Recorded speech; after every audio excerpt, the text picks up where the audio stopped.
আর তার সঙ্গেই পুরো স্টেডিয়াম জুড়ে নেমে আসে এক অদ্ভুত নীরবতা। মাঠের এক কোণে হাঁটু গেড়ে বসে অঝরে কাঁদছেন লিওনেল মেসি, আর ঠিক তার পাশেই দাঁড়িয়ে স্পেনের তরুণ তারকা লামিন ইয়ামাল তাকে সান্ত্বনা দেওয়ার চেষ্টা করছেন। এভাবেই যেন পর্দা নামলো বিশ্ব ফুটবলের এক কিংবদন্তি অধ্যায়ের। কারণ ঠিক এই ম্যাচের পরপরই নিজের অবসরের ঘোষণা দিয়ে দিলেন ফুটবল বিশ্বের সর্বকালের সেরা খেলোয়াড় লিওনেল মেসি। ঠিক কি ঘটেছিল ফাইনালে, কিভাবে একটি স্বপ্নের পরিসমাপ্তি ঘটলো এমন এক করুণ পরিণতিতে, পুরো বিস্তারিত থাকছে আজকের প্রতিবেদনে। চলুন শুরু করা যাক। আজ বিশ্ববাসী প্রত্যক্ষ করলো এমন এক লড়াই যা ফুটবল ইতিহাসে হয়তো এর আগে কখনোই দেখা যায়নি। একদিকে ছিল স্পেন, যারা পুরো এই বিশ্বকাপে একটি ম্যাচও হারেনি। অন্যদিকে ছিল আর্জেন্টিনা, যারা এই আসরে অপরাজিত থেকে ফাইনালে এসেছিল। শুধু তাই নয়, দুই দলের জার্সিতে ছিল দুই মহাদেশের দুই ভিন্ন প্রজন্মের বিশ্ববিখ্যাত দুই তারকা। আর্জেন্টিনার পক্ষে ছিলেন ফুটবলের রাজা লিওনেল মেসি, আর স্পেনের পক্ষে ছিলেন ফুটবলের আগামী দিনের রাজা লামিন ইয়ামাল। ভাবতে অবাক লাগে যে ছেলেটিকে ছোটবেলায় লিওনেল মেসি নিজের হাতে গোসল করিয়েছেন, বড় হয়ে সেই ছেলেই আজ ভেঙে দিলেন মেসির স্বপ্ন। সময়ের এই নির্মম পরিহাস যেন ফুটবলকে আরো বেশি নাটকীয় করে তুলেছে। যারা আজকের এই ফাইনাল ম্যাচটি সরাসরি উপভোগ করেছেন তারা নিশ্চয়ই লক্ষ্য করেছেন স্পেন ঠিক কতটা আক্রমণাত্মক ফুটবল উপহার দিয়েছে। পুরো ম্যাচ জুড়ে বলের নিয়ন্ত্রণের সিংহভাগ অর্থাৎ প্রায় 90% সময় ছিল স্পেনের খেলোয়াড়দের পায়ে। প্রতিটি মুহূর্তে, প্রতিটি মিনিটে, এমনকি প্রতিটি সেকেন্ডে স্পেনের আক্রমণ ভাগ যেন আর্জেন্টিনার সমর্থকদের হৃদস্পন্দন বন্ধ করে দিচ্ছিল। একের পর এক আক্রমণ, একের পর এক গোলের সম্ভাবনা তৈরি হচ্ছিল, কিন্তু কোনোভাবেই আর্জেন্টিনার শক্তপোক্ত রক্ষণভাগ ভেদ করে বল জালে জড়াতে পারছিলেন না স্পেনের ফরওয়ার্ডরা। অন্যদিকে আর্জেন্টিনার এমন বাজে পারফরমেন্স দেখে হতাশ হয়ে পড়েন স্টেডিয়ামে উপস্থিত হাজার হাজার দর্শক এবং টেলিভিশনের পর্দার সামনে বসে থাকা বিশ্বজুড়ে কোটি কোটি সমর্থক। একটি বিশ্বকাপ ফাইনাল খেলতে নামা দল যে এতটা নিষ্প্রাণ ফুটবল খেলতে পারে তা হয়তো আজ আর্জেন্টিনাকে না দেখলে বিশ্বাস করাই কঠিন হতো। পুরো ম্যাচে আর্জেন্টিনা 3 থেকে 4 বার স্পেনের ডি বক্সের ভেতরে বল নিয়ে প্রবেশ করতে পেরেছিল বলে মনে হয় না। একের পর এক ফাউল, একের পর এক হলুদ কার্ড, এভাবেই যেন কোনো রকমের সময় পার করছিল আর্জেন্টিনা, অথচ বাস্তবিক অর্থে কার্যকর কিছুই করতে পারছিল না মাঠে। স্পেনের পায়ে বল, একের পর এক আক্রমণ, আর আর্জেন্টিনা যেন শুধু সেই আক্রমণগুলো ঠেকিয়ে যাওয়ার লড়াইয়ে ব্যস্ত ছিল পুরোটা সময়। এভাবেই শেষ হয় নির্ধারিত 90 মিনিটের খেলা। তখনও স্কোর বোর্ডে চলছিল 0-0 সমতা, আর্জেন্টিনা 0, স্পেন 0। এরপর খেলা গড়ায় অতিরিক্ত সময় 30 মিনিটে। অনেক সমর্থক তখনও আশা করেছিলেন হয়তো এবার ঘুরে দাঁড়াবে আর্জেন্টিনা, কিন্তু বাস্তবে ঘটল ঠিক তার উল্টোটা। আগের চেয়েও যেন আরো এলোমেলো, আরো দিশাহীন ফুটবল খেলতে শুরু করলো দলটি। মাঠে তারা ঠিক কি করছে, কাকে বল দিচ্ছে, কোথায় পাস বাড়াচ্ছে, যেন কিছুই তারা নিজেরাই বুঝে উঠতে পারছিল না। একের পর এক ভুল পাস, উদ্দেশ্যহীন শট, এভাবেই শেষ হয় অতিরিক্ত সময়ের প্রথম 15 মিনিট। এরপর শুরু হয় বাকি 15 মিনিটের খেলা। ততক্ষণে টেলিভিশনের পর্দার সামনে বসে থাকা কোটি কোটি সমর্থক ভাবতে শুরু করেছিলেন হয়তো এই ম্যাচের ফয়সালা হবে টাই ব্রেকারে গিয়ে। তবে এই শেষ 15 মিনিটেও স্পেন থামেনি। আর্জেন্টিনার গোল পোস্ট লক্ষ্য করে একের পর এক আক্রমণাত্মক আক্রমণ চালিয়ে গেছে তারা, আর সেই আক্রমণগুলো একের পর এক অসাধারণ দক্ষতায় ঠেকিয়ে যাচ্ছিলেন আর্জেন্টাইন বাজ পাখি এমিলিয়ানো মার্টিনেজ। কিন্তু শেষ পর্যন্ত আর ঠেকানো গেল না।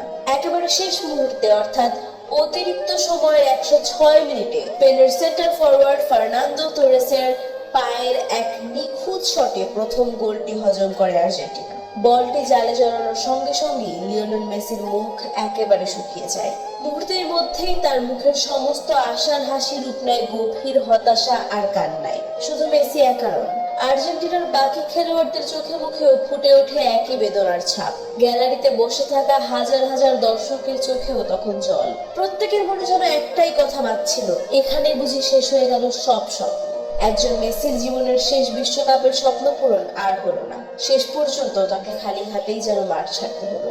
যদিও এরপর স্পেন আরো একটি গোল করেছিল আর্জেন্টিনার জালে, কিন্তু অফসাইডের কারণে সেই গোলটি বাতিল ঘোষণা করেন রেফারি। শেষ পর্যন্ত রেফারির দীর্ঘ বাঁশির শব্দে যখন খেলা সমাপ্তির ঘোষণা আসে, স্পেনের খেলোয়াড়রা তখন মেতে ওঠেন উল্লাসে আর বিজয়ের উদযাপনে। ঠিক সেই মুহূর্তে মাঠের অন্য প্রান্তে মাটিতে হাঁটু গেড়ে বসে অঝরে কাঁদছিলেন লিওনেল মেসি।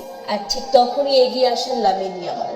নিজের প্রতিপক্ষ দলের এই কিংবদন্তির কাঁধে হাত রেখে তাকে সান্ত্বনা দেওয়ার চেষ্টা করেন। এই দৃশ্যটি মুহূর্তেই প্রতিটি আর্জেন্টাইন সমর্থকের হৃদয় স্পর্শ করে যায়।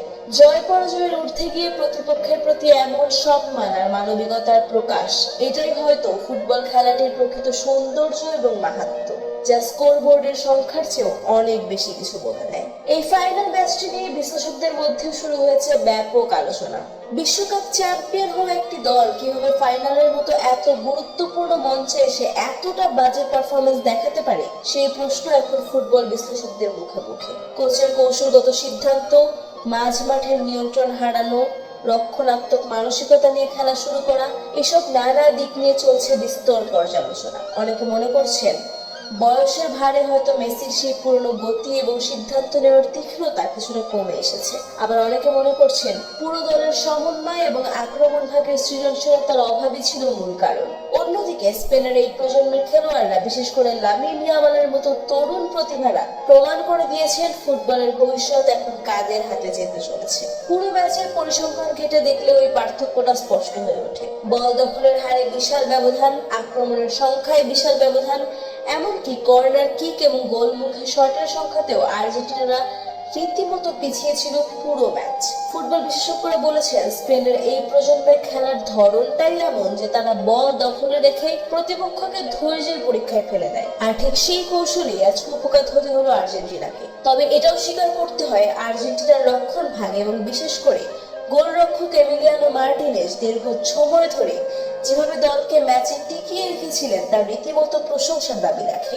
একের পর এক অসাধারণ সেভ দিয়ে তিনি প্রায় পুরো ম্যাচটাকে টাই ব্রেকারের দিকে নিয়ে যাচ্ছিলেন। শেষ মুহূর্তের ওই একটি গোল না হলে হয়তো ফলাফল ভিন্ন হতে পারত।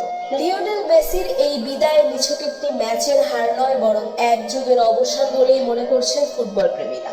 বছরের পর বছর ধরে যে মানুষটি নিজের পায়ের জাদুতে গোটা বিশ্বকে মন্ত্রমুগ্ধ করে রেখেছিলেন, ব্যালন ডিওর জিতেছেন একের পর এক, ক্লাব ফুটবলে অর্জন করেছেন অসংখ্য শিরোপা, জাতীয় দলের হয়ে তুলে ধরেছেন বিশ্বকাপ, তার ক্যারিয়ারের শেষ অধ্যায়টা এভাবে চোখের জলে লেখা হবে তা হয়তো কেউই প্রত্যাশা করেনি। তবে ফুটবল ইতিহাস স্মরণ রাখবে তার অবদান। কোন একটি ফাইনালের ফলাফল দিয়ে তা বিচার করা যায় না। অন্যদিকে লামিন ইয়ামালের মতো তরুণ প্রতিভার হাত ধরে যেভাবে স্পেন এক নতুন সোনালী প্রজন্মের সূচনা করলো, তা আগামী দিনের বিশ্ব ফুটবলের গতিপথ অনেকটাই বদলে দিতে পারে বলে মনে করছেন বিশেষজ্ঞরা। বয়সের তরুণ হলেও ফাইনালের মতো চাপের ম্যাচে যেভাবে তিনি পরিণত মানসিকতার পরিচয় দিয়েছেন এবং শেষে প্রতিপক্ষের কিংবদন্তিকে সান্ত্বনা দিতে এগিয়ে এসেছেন, তা তাকে ইতিমধ্যেই ভক্তদের কাছে এক বিশেষ জায়গায় বসিয়ে দিয়েছে। তবে ফলাফল যাই হোক না কেন, লিওনেল মেসির ফুটবল ক্যারিয়ার নিয়ে বিশ্বজুড়ে কোটি কোটি ভক্তের হৃদয়ে থাকবে অসংখ্য